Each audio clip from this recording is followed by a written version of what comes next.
Hey guys, and welcome back to Rage Gaming and more Shadow of the Erdtree. Today's topic is the new giant fire enemies, the furnace golems, found all around the lands of Shadow.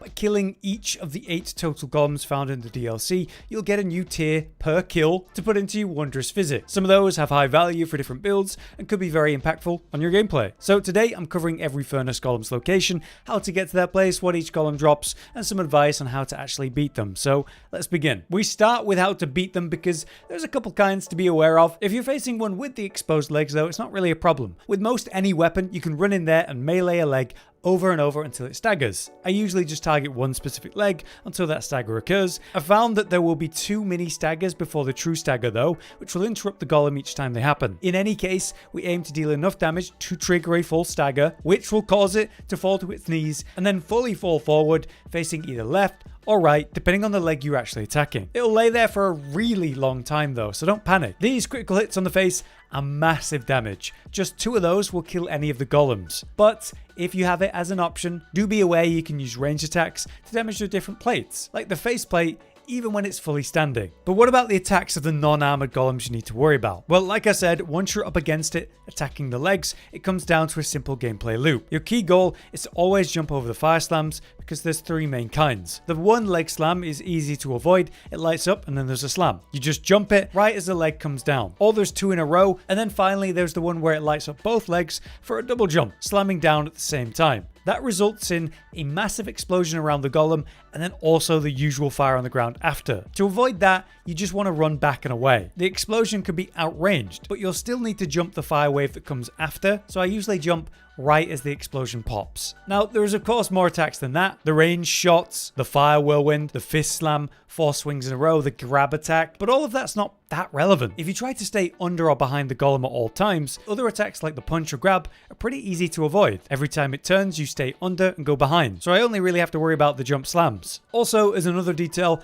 I found summons didn't really help a lot. They kind of just complicated things. And further, I did it all on foot rather than say using torrent, since torrent getting staggered could mean death at those awkward moments. Now on the other hand, what do you do if it's an armored golem instead? That just means it's a golem with armored legs, preventing this normal method. They're rare. I believe there's only 2 overall, so since you can't use the normal method, instead you'll need to use range attacks against the high up weak points if you can, or like me, you can rely on hefty fire pots and furnace pots. You simply throw these new pots into their basket, the thing above their head, and it'll deal immense damage, kind of overcharging it. 4 or 5 of these pots thrown into the basket will kill the golems, but obviously you need to be high up to do that. The couple of golems that require this due to the armored legs always have a spirit spring next to them though. These can be used to reach the ledge above them where you can throw the pots from. Just be wary while you're up in these locations, they'll start to use the fire ranged missiles, which you can kite by running around on torrent, and then also they'll jump and swing with their arm, which I just roll to avoid. In terms of the hefty pot and hefty furnace pot, which are 2 best options for that, here's what you need. For the hefty fire pot, you need red flesh mushrooms found all over the place, and black firefly,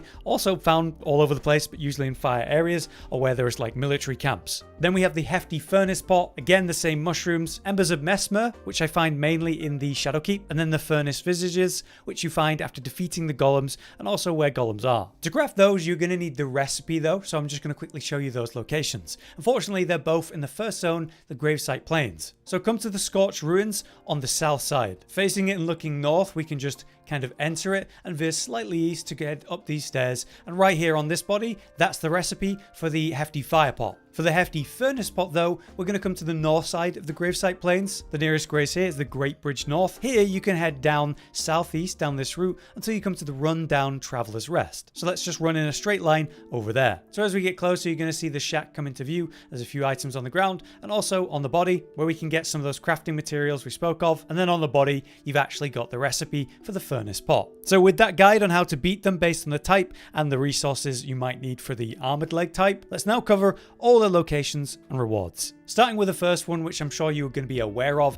it's the one in the Gravesite Plains, just north of the Scorched Ruins or right by the 3-path cross. It will drop the Deflecting Hardtear, which enhances spontaneous guard in your mixed physic. You just get high damage negation and guard poise right after assuming your guard stance. Also, guard counters, which you follow up with a heavy attack after blocking, will be enhanced as well. It's pretty good if you are using a shield, and I do recommend that when you're learning a DLC like this. Hiding behind the shield is really helpful. The second location I'm going to show you is on the way to the Cerulean coast in this area here. To get there, just to quickly show you, if you've not been to the Cerulean coast, come from the castle front. Follow this road east until you come to this kind of passage that leads down by rocky plateaus until you reach the water. Then you head southwest through a cave to reach this grace, at which point we follow the water down, leading us all the way southeast, eventually coming to this area where we have the Golem. This Golem will drop the Viridian hidden tier, which essentially gives you infinite stamina for a period after you use it, which can be compared to the one that gives you infinite FP for a period after you use it. I like the idea of this for a burst build where you want to do as many attacks in successive hit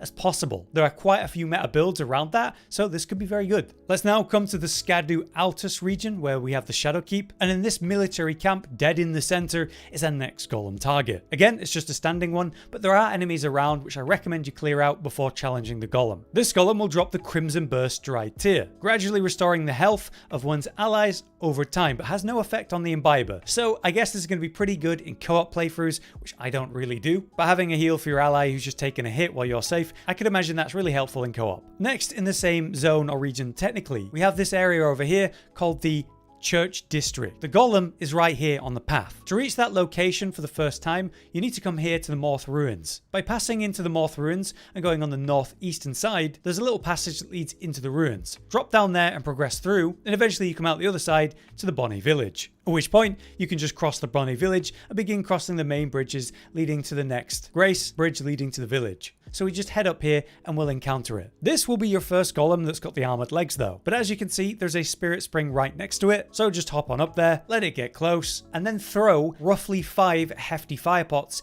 into the basket, just avoiding the jump attack and the fire missiles where needed. This Golem will drop the Cerulean-Sapping Tear. This results in a temporary buff that restores FP when landing attacks. I honestly love the concept of this, especially when progressing through an area or doing a boss fight. If you yourself run a small amount of FP flasks, this could be absolutely clutch, allowing you to spam your Ash of War while also restoring FP by attacking and using it, getting off more Ashes of War throughout the course of a fight. Okay, next up we're going to come south, but instead of the Cerulean coast, we're coming to Charo's hidden grave. The Golem location is here, and if you haven't been to this Red Flower region, here's the quick map guide to show you how to do that. Again, starting at the castle front in the first region, you follow the main road, but work your way all the way up to the Pillar Path waypoint. Then you follow this valley around until you come to a cave entrance, the Dragon's Pit. Progress this area, defeat the boss, and then behind the boss room is another grace and exit, the Dragon's Pit terminus. From here we head east to this sort of pond with some dragons, then head south through this valley, eventually coming to a pretty important location, the Grand Altar of the Dragon Communion. By crossing over the body of the dragon,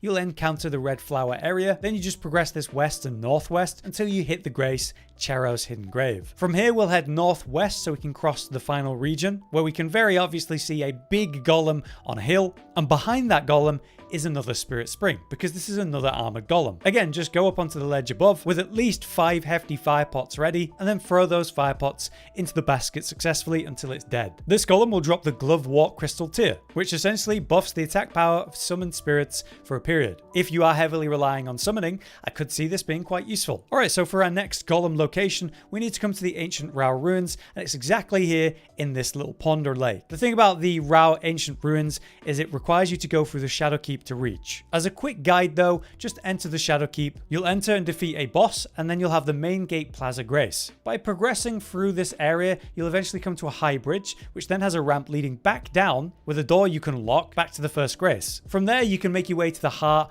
of the Shadow Keep, where you'll come to the first grace, the storehouse first floor. By immediately heading west from this location, you'll see a room with an elevator, which leads down into a kind of pot hospital area, ending with the West Rampart Grace. Cross this long bridge while being attacked. I'd recommend being on torrent and sprinting the whole way to bring you to the Viaduct Minor Tower, at which point you'll need to head southwest into the ruined entrance over here, complete this area, and eventually it will bring you here where this water is to our next grace, which also has a cross, the Rao Ancient Ruins. Then we can just cross this broken bridge, which brings us right to that Golem, though I'd recommend you run past it because there is a grace to pick up and now you can fight it safely. This guy drops the Crimson-Sapping Crimson-Sapping Tear. While the buff lasts, you get health back every time you land an attack. It's quite literally a lifesteal. I think this is going to be incredible for killing bosses for the first time, or even, passing through an area that's dangerous and relying on this heal instead of having to just use your flask. But that brings us to the end. There's only 2 more golems, but the thing is, they're in the same location. They're both here by the ruins of Unti, or in the area called the Castle Watering Hole. To reach this location, it's a little bit weird, so we return to the Shadowkeep,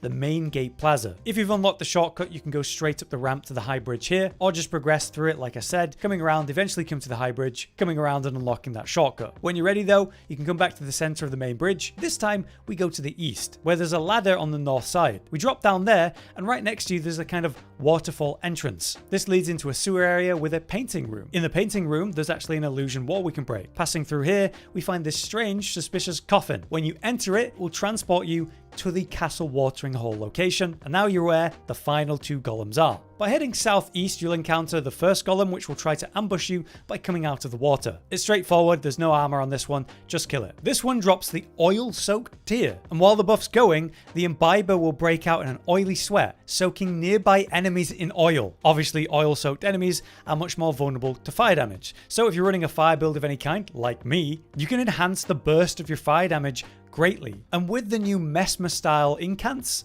that are all fire related, this could be awesome. Lastly though, we have 1 more golem in this area, the last golem of the whole thing, by the ruins of Unti. And as you approach it, you'll see that it's kind of sleeping in front of the entrance to this place. You're going to specifically need a hefty furnace pot to defeat this. But by the point you've reached this place, you've also been through the Shadowkeep a bit, so you should have some embers of Messmer from that location. You'll only need the 1 furnace pot, but it's required to activate this deactivated golem. So with your hefty furnace pot ready, go to the ruins to the north side and climb up. You'll eventually come to this balcony here, where we can easily throw a furnace pot into the basket of the deactivated golem, which will bring it to life. Then we hop down and defeat it as normal. This golem will drop the Bloodsucking Tear. During the buff, you will have increased attack power, just flat out, but your health will slowly drain over time. I could imagine this being a speedrunner's wondrous physic of choice, and could be incredible if you have some kind of self-healing in the build. If it's worth the drain, we'll have to test and see, but I think that sounds quite high in potential. But there you have it, all 8 locations, how to beat them, and what they actually drop. I hope this video was useful,